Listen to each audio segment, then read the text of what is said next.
Welcome. I'm Harmony Slater, your host of the Finding Harmony podcast. Over the past 20 years, I've taught thousands of yoga teachers and students to explore the intersection between ancient wisdom and modern everyday life, using mind-body practices to heal, awaken, and manifest their dreams from the inside out. This podcast is a sanctuary for those feeling overwhelmed by life's challenges. Are you ready to jump in and discover how these challenges aren't actually in the way, but are the way to finding harmony? Let's invite the magic back in. Hello, welcome to the Finding Harmony podcast. I'm so happy you're here because today we have an incredible conversation with my guest, Tonya Ridings, where we're exploring the balance between personal growth, spiritual connection, as well as psychological well-being. Tonya is a therapist who specializes in trauma treatment with a unique spiritual focus. She's bringing her years of experience in working with individuals recovering from various forms of psychological manipulation in high-control environments. In our conversation today, we are going to dive into the often subtle and unexpected signs that you might be involved in a cult or a high-controlled group. What makes today's conversation particularly fascinating for me is that Tonya reveals how these dynamics can emerge even when the leaders themselves don't recognize what's happening. We're going to explore how certain organizational structures, communication patterns, group dynamics, all kinds of different environments can sometimes unintentionally create the perfect conditions for cult-like behaviors to flourish. Tonya shares her insights on how these environments can impact our sense of identity, autonomy, and our ability to connect truly with ourselves and also with others. We're going to look at what kind of patterns in our lives could lead us maybe even more naturally into certain groups or circumstances where things become a little cult adjacent, if not truly cultish. So whether you've experienced these dynamics personally, or you know someone who has, or maybe you're just curious about the psychology behind high-controlled groups, or maybe you have a tingling, nagging suspicion that you might be in a high-controlled group or on the margins of one, this conversation is going to be vital for you. It's going to help you learn how to maintain healthy boundaries while pursuing your own spiritual growth, and also how to not get sucked in deeper and deeper to the behaviors that create high-controlled group conditions.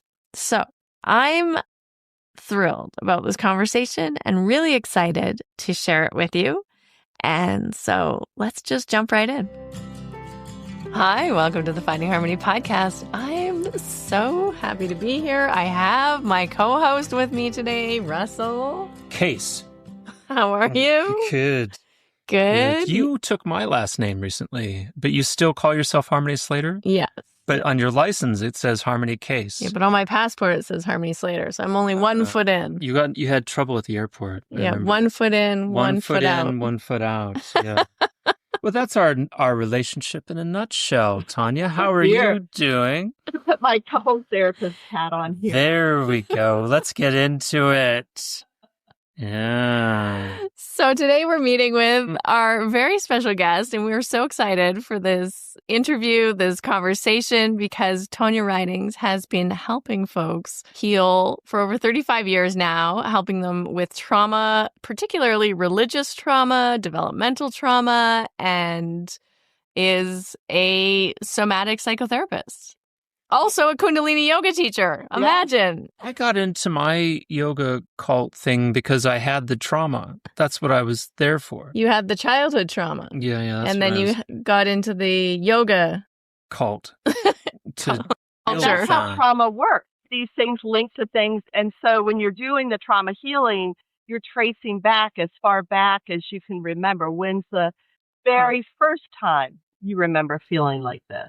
Oh, the pain and terror? Yeah. Okay. Yeah. I could tell you. Oh, is that not? This isn't your That's not therapy what we're session, doing here. Russell. No, but in a nutshell, that's part of the trauma healing. One of the things that I say to people, and I think this might be an interesting construction for you, is that when I came to yoga, the posture that I was most comfortable with was like a small child hiding in a toy box. That was my favorite place to be as a child. Sometimes they find me in the closet, and people say that you're still in the closet. It's fine. But when going to yoga, like you practice like this opening, like all these pranic openings, you practice this prana moving, and I was terrified of that. And so like, that's the construction, right? That's what they sold me, is that they were going to help me with this childhood trauma. Nobody actually said this out loud, but they're going to help me with this childhood trauma with a immersion therapy of somatic therapy. I'm going to call it immersion, doing the opposite. Yeah, it was somatic, but we're going to just gently touch into the opposite. And sometimes we're going to yank you in, and you're going to cry, and you're going to need a hug and a pat on the bum. So does that sound like a dangerous proposition? Yeah, because part of what you're talking about reflects back to the beginning of encounter groups, right? Back in the 70s when they were doing scream therapy and I don't know if you watched the documentary Wild Wild West about OSHA, but you know, being in these rooms with people emoting but no containers. Now we know about bringing resource on board first and building containers, so you're not dealing with the whole path of what happened to you all at once. You're taking a few pieces at a time with your adult on board, right? Yourself, and then extending that help to these child parts. So I think it's always a suspicious proposition if anybody says to you, I have your answer. Yeah. Your healthy skeptics should come on board. Yeah, I'm so curious about this connection that you made, because we always felt like that going to Mysore, India to practice with our teachers there, Sri K. Patabi Joyce and later our Sharat Joyce, but that especially in the early days when it was a little bit harder to go to India and yoga wasn't also such a mass-marketed kind of commodity, it was a little bit more weird and strange and different, that the people that we were with, we really felt like, oh, there are people. They're all adult children of alcoholics. They've all, this punk ethos, this very, like, I've survived something sort of fabric to their essence. And instead of doing drugs, right, you're looking for a healthy lifestyle. Yeah, or they did the drugs and now they're recovering addicts or reformed. And so it's curious because I feel like, you know, you're touching in on this connection to the childhood trauma that often leads to the drug use or the alcohol use or this escape. And then we enter maybe something like you're saying that's a bit more of a healthier habit, a healthier culture where we're doing something with our body, our breath, and it seems like it's helping and healing. But are we ever doing the work to get to the root of what's creating this sort of addiction? Because people do get addicted to their yoga practices as well. The question is it a spiritual bypass? Yeah, I guess. I think that if you're on any kind of a practice path and you're not willing to go into your own basement and look and see what's there with a light and with some good friends, with some guidance with you, then it could come under the heading of a spiritual bypass. But I also think there's a gradation of what we've known when. And so I don't know what year you were going to India, but maybe we didn't know that much about trauma yet. I got my master's in social work in 91. I don't think trauma was used. No. So it's a relatively new concept and conceptualization that we're looking at now.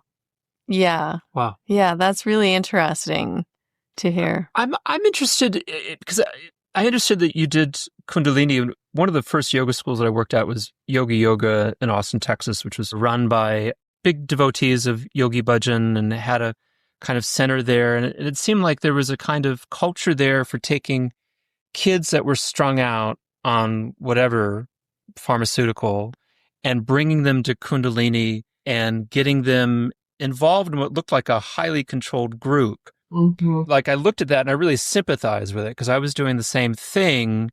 They let me do my little yoga asana program there, but I was on another track, but I was with this Ashtanga thing. It just felt like very parallel.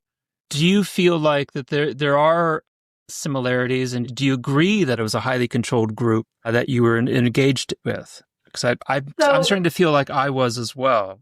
In my yoga teacher training, I did the training in 2012, and Yogi Bhajan died in 2004. So my teachers knew him, and certainly the teachers in the teacher training program, but I never met him. Now that, it's been a few years, and Pamela Dyson had written her book, and they did the whole Olive Branch investigation. What it looks like to me from a fairly outsider view is that the tight circle of people that were closest to Yogi Bhajan, including all those young female secretaries, the leadership at the Kundalini Research Institute and the 3HO organization, that was a highly controlled environment. You wore white, you wore a turban, you had a spiritual name. He told you who to marry. He asked you to send your kids to Indian boarding school. But there were lots of ashram and Kundalini yoga classes that were further removed from that center that, at least for me, didn't have that same controlling aspect. Yeah, this is interesting because I kind of sense this even in the Ashtanga world, that if you're on the outside of sort of the Ashtanga circle in a way, like you practice Ashtanga yoga, but you've never been to Mysore, and then there's like a little bit closer, like maybe you've been a couple of times, but you're not an authorized teacher. And then there's even closer, okay, now you're authorized level 1 or level 2. And then there's like the inner circle, which is maybe certified, or people who have gone 10 years, 15 years, every year, closer to the teacher, closer to the apex of the sort of group head. And it's fascinating to see because, we were very close at the apex. We had a lot of interactions with the main teachers, whether not so much Patabi Joyce. We were a little bit further out with him, but we fall into the close category. Yeah, but with Sharat Joyce, definitely we were in the closer category. And so I think it's taken quite a while to unravel some of the feelings of, I don't know, just noticing how the manipulation happens, not necessarily from the top, but like within the circle itself. From the sides. Yeah, from the sides, exactly. If you don't take the same opinion as other people, you get shunned or people say mean things about you. And so there's a lot of fear and coercion and manipulation at a very subtle level, it seems to me. And I'm curious if this is common in these sort of religious circles or spiritual circles or in even cult dynamics. Yeah, I think cult, or as you had put it, cult adjacent, it's not the leader who's doing most of the hurting, right? Yeah. The people are doing that. They've given up their own power and they're sort of policing themselves. Yeah. And so there's a purity culture. There's if it was an ascetic path, how much are you willing to give up for your practice? Honestly, sometimes the people who are in the groups with you can be much harsher than the teacher themselves. Yeah. They can look kind and benevolent then. Yeah. Yeah, that was my experience. Yeah. And you and I had slightly different experiences. We talked about this once before a couple years ago, where my experience in Mysore were a lot of women hemming me in, telling me exactly what to do. And your experience was very different. And you didn't have this kind of feeling of women henpecking you on your normative behaviors. Yeah, not so much. Yeah. I didn't have that experience so much. But I definitely felt that, that there's a lot of kind of pressure to behave in certain ways or do certain things. And if you want to do something differently, you really have to cultivate a lot of inner willpower and determination, and also be in a place where you're like, I might lose my friends at this point. Yeah, but Right. I was terrified at one point, very seriously, of getting out of a bad marriage because I felt like I would be shunned and I would lose my job, and I would lose my community, and I would lose the place where I was allowed to practice because I had seen someone face enormous pressure for breaking up. And that kept me in a marriage I didn't belong in for 10 years. So those are really strong societal controls, and whether they're written, spoken, or whether they're just in the water, they can still create an environment where it feels like you will lose everything if you leave. Yeah. And it takes a lot to stand against that. Yeah, and then I'm curious because people I've heard say it's not a cult because you can leave anytime you want, but how much openness is there to actually leave if you're feeling so much subtle pressure that you're going to lose your identity if And you you're step not allowed away? to question, right? Yeah. You're not allowed to express any Skepticism, exactly. Yeah, exactly. Yeah. There's overt control, but I think the covert control can be just as strong or stronger. And when we've given our heart to something, it's hard to imagine life without that. Yeah. Maybe we should get down to brass tacks on this. And so what are some of the identifiers of, I don't know if you want to use the word cult adjacent or cult or high control groups. How would the listeners at home know if they're in a dire or prickly situation? Okay. So I wrote down some red flags, and you could use these red flags across all kinds of relationships, all kinds of different religious settings. One is if the guru's word is absolute and unquestionable, right? Again, what we were just mentioning of no dissent. Yeah. And is that like you can't really dissent with people in the community or to the teacher or partners? If the teacher says you need to only drink water before dawn, except on Sundays, then that's what you do. There's but my body wants orange juice or any, we'll end up policing these things. Yes, definitely. Okay, definitely. so we got a check mark there. Okay. If you're asked to suppress your own critical thinking and questioning mind. Yeah.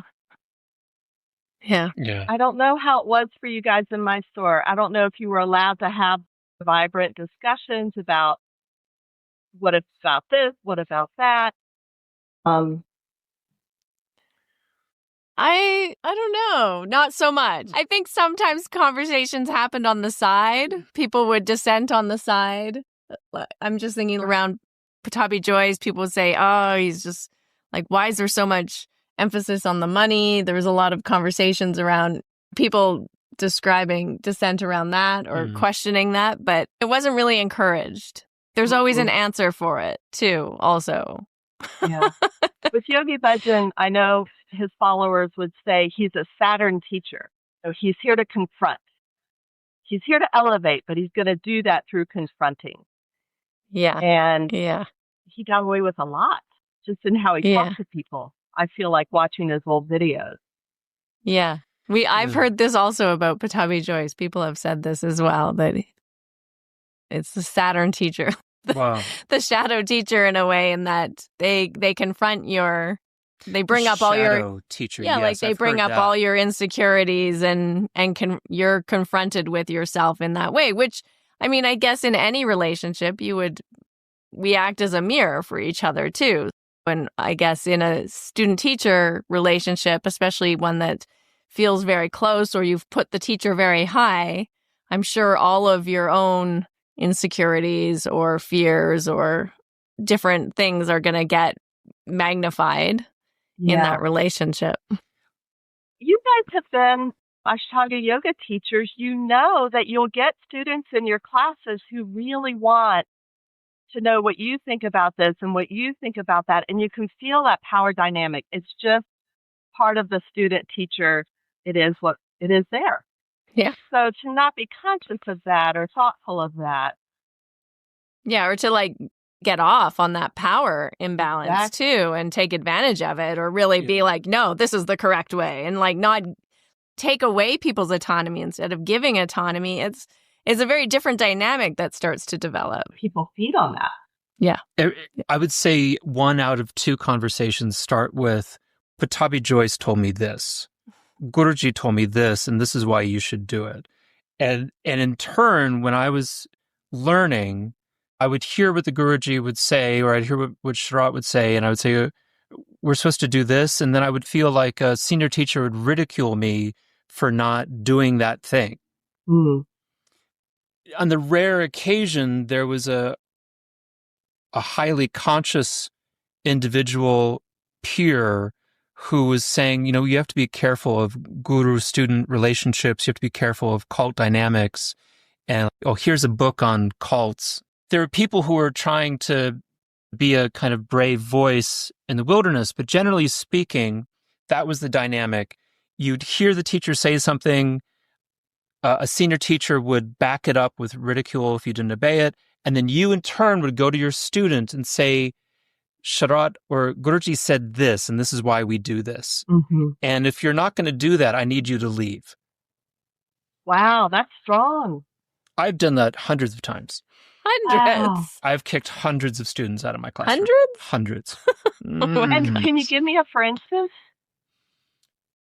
You're doing the standing postures backwards. This happened in Stanford once. You're doing the standing postures backwards. You need to jump to the right, not to the left. And if you're not going to do that, you can't practice here. And so that seems perfectly normal, right? You're the through thread of the power. It's Yeah. coming from the guru through you into your teaching, into your students. Yeah. And when you decided to leave, what did you think about all that? When I personally made my break, Yeah. He's still healing. Yeah, I'm still healing. I would say that there was a sense of being broken, and then I broke, and because I broke, I wasn't going to achieve, and therefore, why bother? Is the kind of cycle. And then I started to have a kind of sense of contempt and disgust for people who were still trying and achieving. And this may be something that you're on the path with, I think, vibrationally. So your ability to say, I'm not going to do this anymore. I'm going to make this break, and I'm going to take the consequences of what happens. That's going to vibrate to all the students you've ever touched. Right? That's going to have an impact on how they're living their lives and thinking about things. Mm-hmm. Because it works both ways. That's beautiful, actually. In teaching a different way or in showing up as a different way. I mean, I still teach the Ashtanga yoga method and hold space and teach in the Mysore style and practice, as you do too sometimes. Sometimes. And I get invitations sometimes. yeah, sometimes you get invitations. But the way that I teach now is very different than the way that I taught 10, 15 years ago because of my own journey and different things that I've brought in through somatic coaching and emotional mastery work, and also just understanding trauma-informed spaces. And like all of that stuff I learned outside of the Ashtanga yoga culture because it is not taught in that culture at all. And so all of that work I bring into the space that I hold. And I love what you're saying here because it's not just those current students that are going to feel the effects of that change or that transformation. It's even students maybe that I taught 15 years ago that are also going to have the ripple vibration of those changes. So we can be a positive force for good or change or transformation, even without necessarily interacting directly with those students. So That's what I believe. I love it. Yeah. I'm adopting your belief. It's interesting, because when I go to these places now and I go and I teach, there's a weird thing that I endure or experience is I'm walking around and I'm seeing chaos, and there's an urgency inside of me to instill discipline in the way that I was taught. And like, Yeah. I really want to. And then I'm like, well, I'm different now. I'm the Russell that's okay with this environment, but it's tough. And I'm just like, is what it is. It's not like the old days when I was traumatized and trapped in a structure. Yeah. And I wish I could do that for these poor people. But then I think you get to decide, right? What is truly me that I'm bringing through for these students in this moment? Mm-hmm. And maybe they are feeling the chaos, and maybe they would benefit from having some, smoothing down that energy. Mm-hmm. And certainly you would benefit, it sounds like. Mm-hmm. You would feel better. Mm-hmm. There's a balance, you're saying. Yeah. The whole river. Huh. That's beautiful. Huh. So I think we got to 2. Do you have some more points for us? Of course, any kind of exploitive behavior. So that could be money, that could be sex, that could be time, that could be sleep, no sleep, food, no food, anything along those lines. Anything trying to control your mula bandha, your basic needs, your That's survival. Right. Okay. Yeah. That's Food, sleep, money, time, sex. Yeah. So it was interesting, like the when the teacher would tell us, don't do any marketing. You just go home and teach. And we would we're Americans. It was like, well, we really should be marketing ourselves. Like that's important. And then you would go home and not do that and try and be pure. And people that would put up advertising or do YouTube videos, we would oh, that's not pure. That's wrong. And our peers would say that to each other. I was one of the first people to do a YouTube video of a posture. And all my friends came back to me and said, we know that's wrong. I said, don't we? And I said, yeah, we do. Yeah. But then you don't make any money at all. And so then you work for 9 months, you save up every single dime, and you go and give it to the teacher at the end of the year, all of it. And then you go home stone broke. Yeah. Are you saying that's problematic? Yeah. Huh. I think about there were so many when I was taught to teach Kundalini yoga, you have to teach it in this order, you have to use these kind of timings, you cannot switch the order of things, blah, blah, blah, blah, blah. And so when I'm teaching now, I call my Kundalini yoga inspired by the divine feminine, because I really want to separate myself from the trademarked Kundalini yoga by Yogi Bhajan. If I feel like, oh, we should inhale here instead of exhale, that feels right to me with this group, then I give myself permission not to hold in that form so tightly. But it does make you a little nervous at first. Yeah. I'm going to break this rule. I'm going to break that rule. Yeah. All my students going to disappear. Is my own flow going to go? Scary. We've been indoctrinated. Yeah. Yeah. I think that's the thing is when you have been indoctrinated or you realize you've been indoctrinated and then you're trying to make changes, these even small changes, like you're saying, changing an inhale versus an exhale, which seems pretty minor, but I think our listeners can relate. Did get the shakes just now when you said that. Because we also have a lot of rules around breathing and postures and things. And you realize that and you start questioning it or playing with it. And then you feel like a lot of shame comes up. I'm a bad person because I'm not following the rules anymore. Yeah. And that's very deep. And again, I think goes all the way back, like you're saying, to the childhood trauma that brought you to the practice in the first place. Right. So then to find your wise, kind, compassionate adult self to look at this and go, oh, sweetie, this is okay. Yeah. Yeah. Yeah. We can think this through. Yeah. It's okay if you didn't breathe the right way. You Right. can breathe any way you want. That's right. It's funny. I remember because both of us have gone through cycles of closer and further away. And it just reminds me that when in 2006, so I don't know, is that 20 years ago, 19 years ago? Yeah. I remember hearing that Harmony wasn't eating garlic or onions. And because garlic and onions it creates too much rajas in the system. Uh-huh. And I was like, half of me was like, they're not pure. So contemptuous of her going the extra mile, and me having some self-disgust with how many onions I like to eat. I was like, I'm disgusted with myself, that Harmony's so pure. She's going so much deeper than I am. Is she going to get closer to the end than I am? It's funny, though, because we're always placing ourselves on these hierarchies, too, that's right? the point, yeah. Yes. Yeah. That's how our brains are wired. Who's better, who's less than. Yeah. It takes learning and effort to not do that. To go, yes, and both, right? And both. Yeah. Yeah. And I think it's a habit that also is hard for people to break. It's hard for us to break that habit of placing ourselves in hierarchies or seeing other people get something or achieve something and then feeling like, well, why do they deserve to get that thing? Because of the garlic. I've been here longer, or I've done just the same amount. Why didn't I get that thing? And was there before she was. Why didn't I?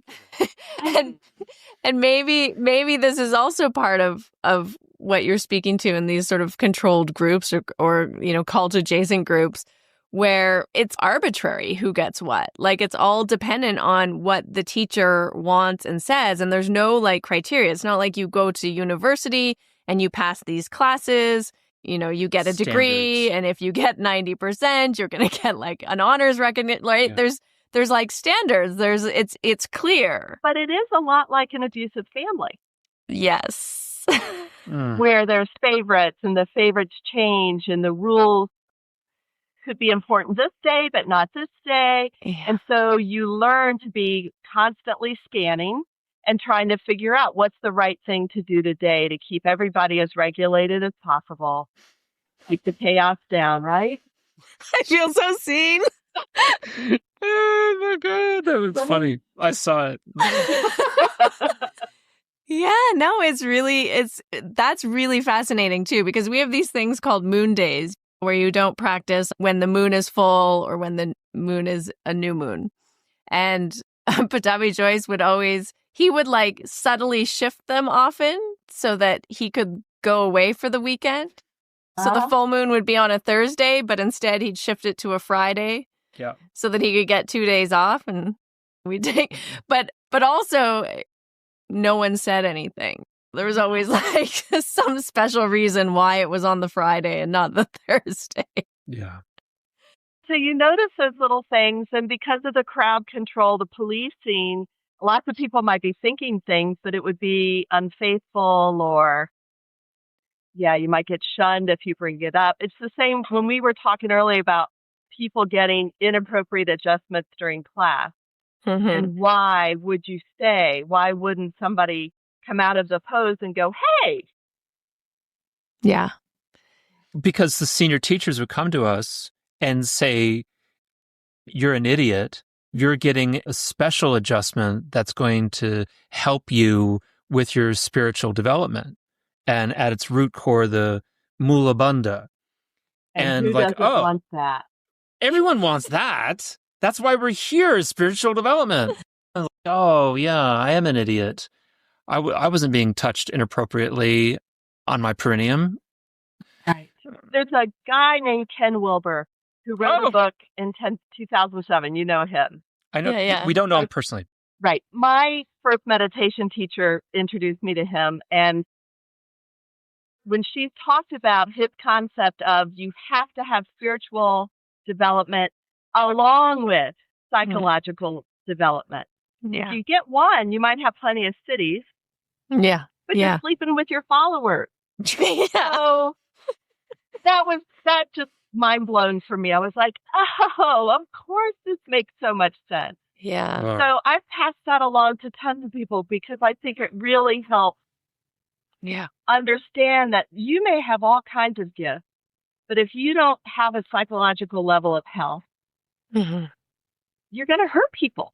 Yeah. And I feel like this is so important because also it's something that I've noticed with a lot of Indian teachers as well, not to call out India, but as Westerners, we're going to India for spiritual teachings and, awakening or practices.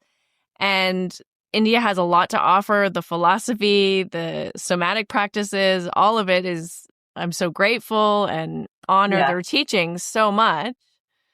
But in my experience with the teachers I've had who have been gurus, often I've had one guru that I would not apply this to, who did his own work. Often they themselves have come from abusive situations and families, and then have practiced really hard. And as you're saying, maybe had some of that vertical awakening and spiritual enlightenment or achievement.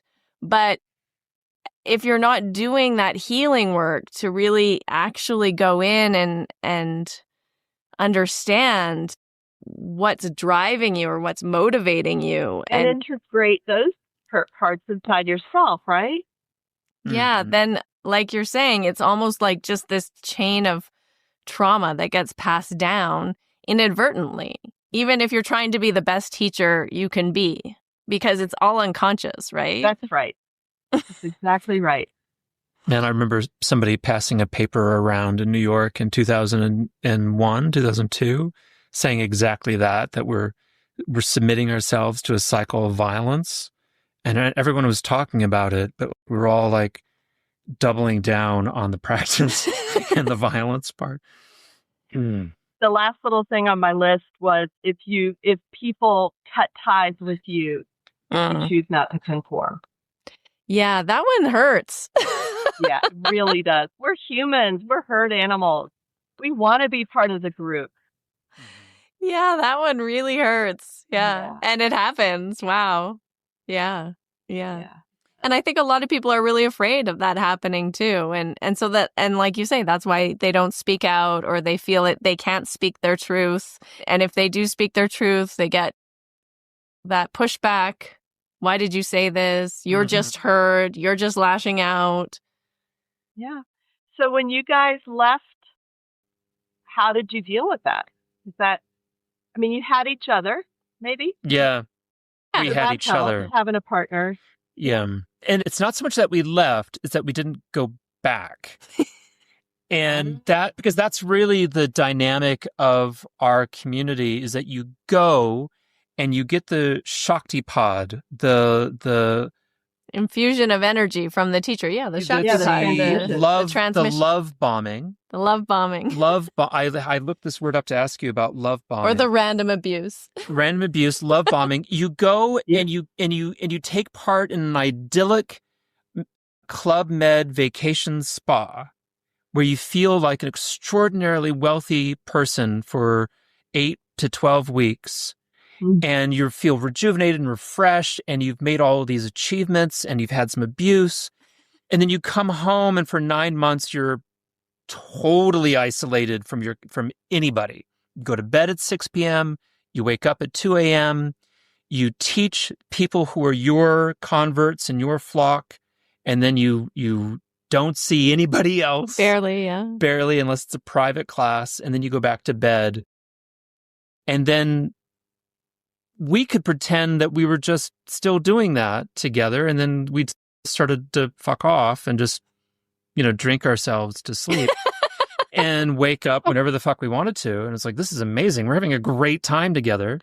And then we just kept realizing, like, there were some things we really didn't like about that experience. And then we were asked last year to go to Charlottesville and take part in the Love Bomb.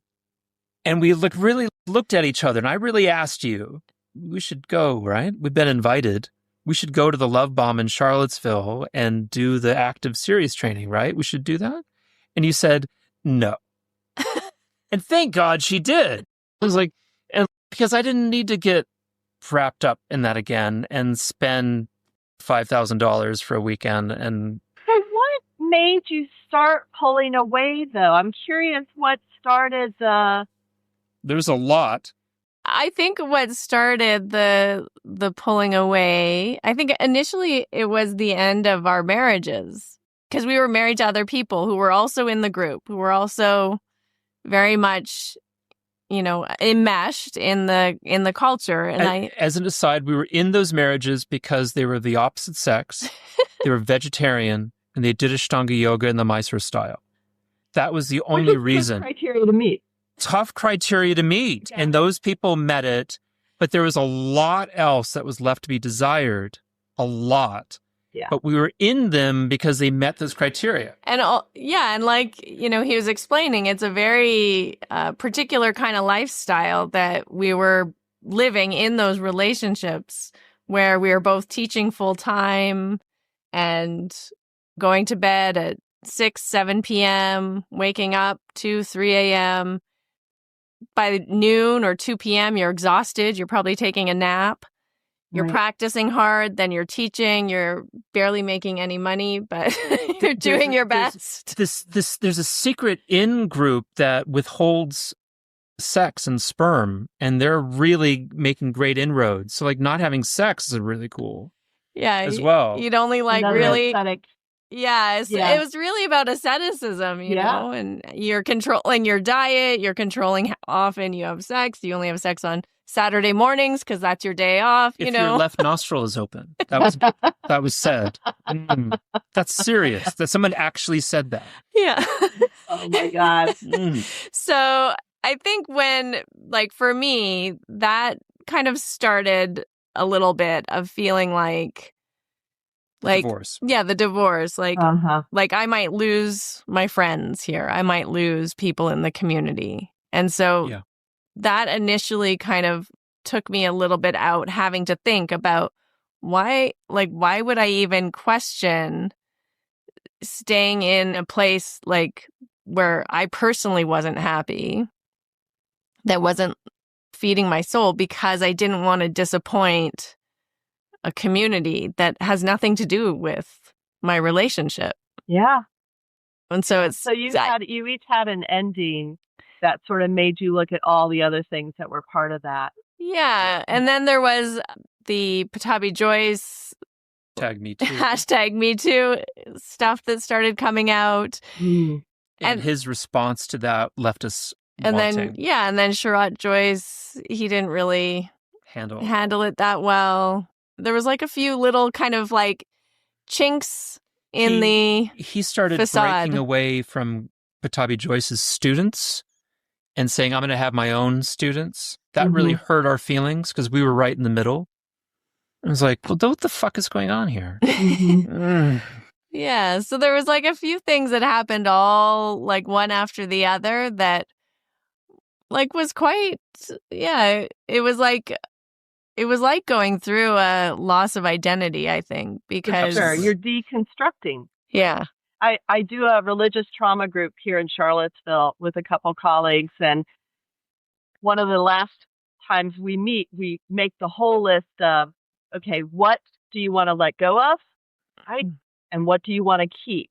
And you guys, I would imagine, are doing some of that deconstruction, reconstruction even now, right? Yeah. Even just by having this podcast topic, because you're looking at, okay, what was good? What do we want to keep? Yeah.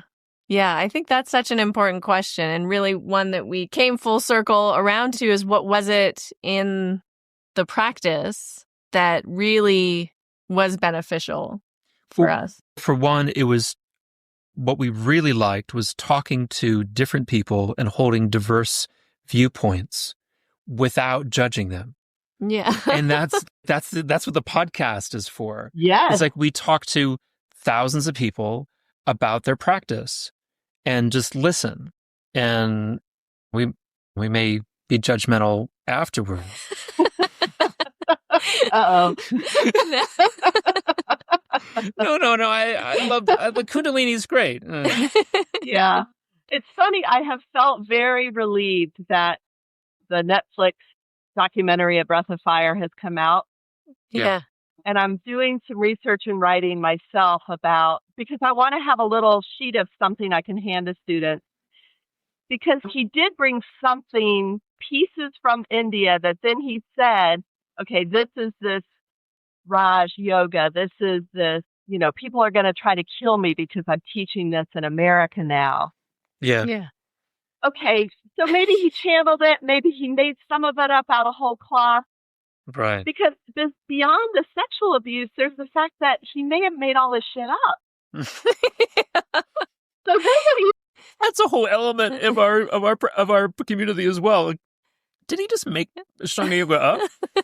We talk about that. It's a real, because it's like if you get tied into factual historicism of the practice, we don't really know that this is real. But Very there's so nebulous. much. But there's very much there's so much emphasis on parampara and learning teacher to student and obeying what your teacher tells you. But did you do that? Did you really learn these breaths connected to these postures this way, or did you just make it up? And did he just make it up today? Did he just make some change? Like, he made some change today, right? Like, I'm gonna fuck with these people who are sitting in front of me wearing white, wearing turban. Let's see what I can get them to do. Right. You gotta That'd be fun. wonder. This really resonates because just like knowing, my teacher Patabi Joyce's personality, he has a little bit of like a trickster kind of personality, which it sounds like also Yogi Bhajan, had this similar element of just like, let's see what I can get away with. Let's see how they'll explain this one away, like really pushing those boundaries. Aside from the kissing every female student, every single one, there was also like when he told Olaf to only eat ice cream for the next month? Yeah. And Olaf did it because Olaf was a believer and didn't have a sense of humor. He could have hurt himself. Right. Yeah, it's funny. And who would do that? We would. We want that approval. Yeah. Yeah. We want to Desperately. belong. We want to be told what to do. If life was crazy growing up, here's some order. Thank you. Yeah. Yeah. Yeah. Yeah, exactly. So to really be kind to ourselves, too. Yeah. Yeah. And it is interesting how you seek that order, but also at the same time, it's, from what we were speaking about earlier, it sounds like also we're entering an environment, too, that is very familiar in that there's an element, a little bit of chaos, a little bit of uncertainty, a little bit of danger, where you don't really know, like, am I in today? Am I out today? And that, to me, really, that mirrors growing up with an alcoholic parent. You're sort of like always scanning, like, where are we at? What's going on? What's, how's the environment? How's everyone feeling? Right. So our nervous systems get wired that way. And even though it's not comfortable, it's familiar. Yeah. And we know how to act. Yeah. Yeah. And I think this also explains a lot of the, like you were saying, the questions about the adjustments, or we were in a class and some woman had a hip replacement and her hip went out doing a posture. Her femur fell out of her pelvis. Well, popped out. Yeah, it was terrible. Okay, literally. Didn't just go out. And then like the class just kept going. And she's like lying on her mat, kind of rolling around in pain. Writhing in pain. And everyone else is just like continuing the class. And the ambulance is coming. And, it took some time. It's India. In a way, you're like, well, we couldn't really do anything. But in another ways, I feel like that's not a normal response to this situation happening. But is that human? Is it humane? But in context, man, like you're there and it's like, well, we got to finish our practice. You got to keep the count going. Like it made sense. Really made sense. And anyone on the outside of this circle that we're in is disgusted. Like you all didn't stop to help this lady. Carry her to the hospital would have been faster than waiting for the ambulance. Or sit with her, stop the class. You can't stop the class. We're right in the middle. Oh, it's amazing. Wild. It was an amazing day. I've seen it I had my friend Amberlyn, her arm went out of her socket in Encinitas, and we just kept going. And paramedics came. We were still practicing. We were not stopping. The paramedics walk in. It was like, you guys didn't stop for her. You just kept going. Yeah. So I really feel like I had an old boss that used to say your virtue is your vice. And so humans are amazingly adaptable to our benefit, but sometimes not. Yeah. So how do you like start to untangle yourself? How do we start to untangle ourselves? If you're in a situation, I mean, our community just lost their guru again. Sri Arsharat Joyce passed away in October. He fell over dead. And had a heart attack. 53. And so a lot of people are feeling a little bit lost at sea and a little bit like looking, I think a lot are looking to someone or a group of people to take over and guide the flock and other people. Recreate these conditions that we're so comfortable with. Yeah, recreate the conditions. Other people are maybe feeling like they need to break away. But in doing that, how do you untangle yourself without totally dismissing or disparaging a community or friends that you've had for decades, potentially? For many of us, being embodied enough to know what we really want is a whole practice in and of itself. It takes time, even though, I mean, yogis are often athletes, right? And there's a form of dissociation that creates a very highly muscled, very athletic responding body that you're not in. Yes. I'm so glad you said this because I also practice spinal energetics, and I've noticed this with Ashtanga yoga practitioners that come to me is there is a high degree of disassociation with their physical self. Yes. That's just called like enduring pain. Yeah, well, I think that creates the condition. Right. That's part of it, for sure. We were taught that. We were taught to endure the pain. So to learn to come into your body, right? I can wiggle my toes. I can feel what my legs and feet feel like all the way in over and over again. And then to sit with the question of, do I want to get up at 2 a.m. or do I want to get up at 8 a.m.? I want to get up at 8 a.m. Yeah. So to know that from a physical, in your body place. And then if you're newly finding out what you actually want, you're going to ask that question of yourself over and over again. Yeah. You know, find people that you trust that either have left or are at least questioning. Make friends that are outside of that circle.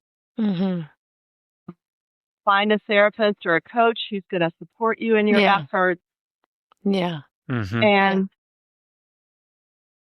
allow yourself to feel what freedom, safe freedom, healthy freedom feels like.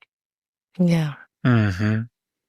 Yeah, and do a lot of that self-compassion work, I think, that you were alluding to, because we judge ourselves, right? Even if you make the decision, you're like, okay, I want to wake up at 8 a.m., and you wake up at 8 a.m., and then you're like, oh, I'm such a terrible person. I woke up at 8 a.m. Yeah, that goes with it. And this is, if you find somebody who does parts work, it can be so helpful. Parts work?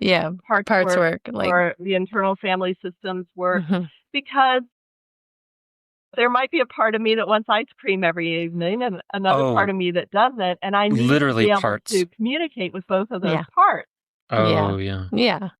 Huh. And that builds integration. That builds that ability to be the adult we need.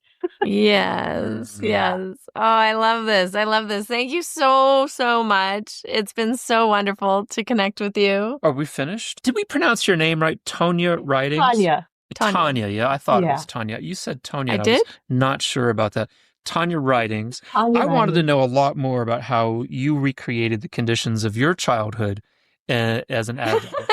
But maybe we have to do that next time. He wants to hear what drew you into therapy and Kundalini yoga. Yes, I'd be happy to come back. This was really fun. Oh, cool. Good, beautiful. Well, we would love to have you back and talk more about this because it's one of our favorite subjects to talk about. It's so important. Yeah. Why do you have a comforter on your table? So I do somatic psychotherapy. So some sessions, people are laying down, fully clothed. Yeah. And I may be holding onto their arm as we're working with skin and fascia, their kidney, their brainstem. it's a way to give the body a way to release the trauma. And if someone wanted to do that, how would they get a hold of you? Ideally, they would reach out through my website. Okay. TonyaRidings.com. TonyaRidings.com. We have to go to Virginia. We do. So we have a lot of fun to meet you guys in person. There's a lot of draw to come to Charlottesville. We're coming to visit, and I'm going to get on that table back there. Okay, good. That sounds That'd be great. Thank you so much for coming on today. You're welcome. Thank you. I hope you enjoyed that conversation as much as I did. And if you're ready to understand how you work best in the world, discover your spiritual entrepreneur archetype. I've created this most amazing quiz. It's free for you, and it's going to give you the key that unlocks your ability to attract your ideal clients and create a business that truly resonates with your soul. After taking the quiz, get ready to receive your archetype branding inspiration kit. It's going to help elevate your business and your branding to the next level. Maybe you're wondering, what is a spiritual entrepreneur? Well, a spiritual entrepreneur is someone who feels called to use their unique skills, talents, and knowledge to serve and uplift others. Sound familiar? I think it might be you. Typically, yoga teachers, healers, coaches are in the realm of the spiritual entrepreneur. You're living your dharma. You're walking a path and leading others towards their own path of personal growth and development. So, if you're ready to align your soul with your business goals and align your business with your true purpose so that you can attract more of the people that you're here on this planet to serve, then be sure to head on over to my Spiritual Entrepreneur Archetype Quiz. It is so much fun, and you are going to get so many little gems as a result of taking this quiz. That's it. We've concluded another episode of the Finding Harmony podcast. I just want to thank you so much for doing the work that changes the world, starting with yourself. It truly does make a huge difference. Please make sure you have your automatic downloads turned on wherever you listen so you don't miss any of the upcoming episodes. I have so much more magic I can't wait to share with you. Lastly, if you're on Instagram, I love connecting and hearing from you. So come on over and say hello at Finding Harmony Podcast. And you can also come say hello to me personally at Harmony Slater Official. Thank you again for being here. I cannot wait to share more with you in our next episode.